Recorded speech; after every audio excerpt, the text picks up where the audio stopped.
আমরা যারা বাঙালি আছি তাদের মোটামুটি 80% মানুষই আছে যারা মিষ্টি খেতে খুবই ভালোবাসে। তো আমিও বাঙালি, আমিও এর অপোজিট কী করে হতে পারি? তো বাট মিষ্টি খেতে ভালোবাসি ঠিকই, কিন্তু খুব যেগুলো রসালো মিষ্টি সেগুলো খুব একটা খেতে পারি না। যেগুলো কম মিষ্টি সেগুলোই মেনলি আমি খেতে পছন্দ করি। তো রাবড়ি হলো এমন একটা জিনিস যেটা খেতে খুবই টেস্টি, কিন্তু দোকান থেকে যেগুলো নিয়ে আসা হয় সেগুলো প্রচুর পরিমাণে মিষ্টি থাকে, যার জন্য আমি খেতে পারি না।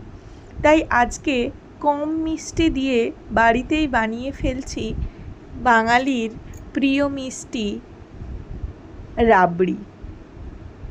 ফুল রেসিপি আমি অন্য একটা ভিডিওতে আপনাদের সঙ্গে শেয়ার করব। তো এখন তো এত সুন্দর একটা ঘ্রাণ আসছে যে কিছু বলার ভাষা নেই। তো শেষ পর্যন্ত দেখতে থাকুন এবং আমিও দেখি যে কতটা টেস্টি হলো। দারুণ আশা করি হবে। তো আপনারা চাইলে আপনারাও বানাতে পারেন।